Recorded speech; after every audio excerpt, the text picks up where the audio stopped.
as you kindly already mentioned in our discussion so far, some of the successes of our 2022 annual assembly.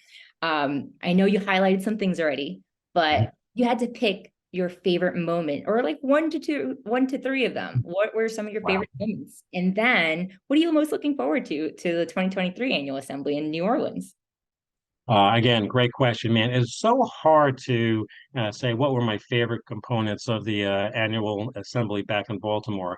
I think, the thing I like best is that we were in person for the first time in 3 years, and that was really great.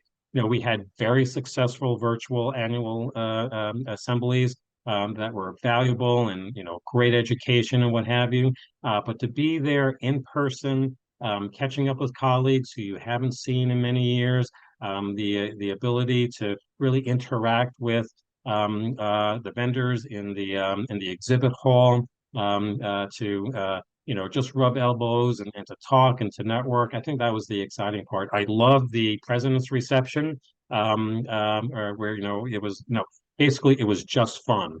It was meant for us to get together and not necessarily just talk about everything PM&R, but just have fun and eat a hot dog and have a beer with some colleagues. So it was all terrific. I will say I'm really looking forward to our next meeting, which is going to be in New Orleans, or New Orleans, I have to say it correctly. Again, it's going to be a great meeting. It's also going to be hybrid. We really want as many members to be able to take advantage of all of or most of what we have to offer at the annual assembly. And there are some people who just can't make it to every annual assembly, but really value the educational component. And even though it's virtual, there's still opportunities to network as well. We're looking forward to having another president's reception. We may be calling it something different next year. We have to wait and see.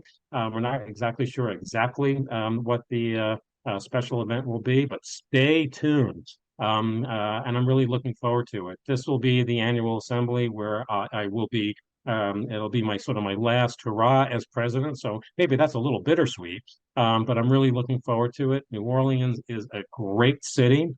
We've had our annual assembly there before. It was a great meeting. And quite frankly, each year they get better and better. So I'm really looking forward to it. Yeah, no, definitely super exciting. I will say the 2022 annual assembly was a blast. And definitely, like you mentioned, it was really nice to see people face to face and meeting people I had never seen before in person.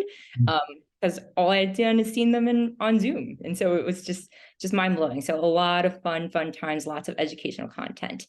Now as an aside, so can we get a sneak preview of where this president's reception, or whatever it will be called, where that will be located? New Orleans.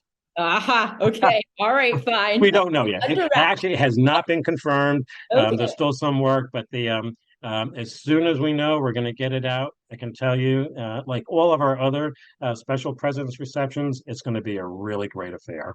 Awesome. Looking forward to it. Thank you so much for your time, Dr. Flanagan. And thanks everyone for tuning in for our second Q&A session. I guess stay tuned for the next round. Well, Heidi, thanks so much for that. And not only just interviewing today, but for your time on the FIT board and being the representative or the board of governors last year. And it was great having you and getting the voice and opinions of our younger members, vitally important. So thank you so much for all your time and effort. Thank you again. Bye, everyone.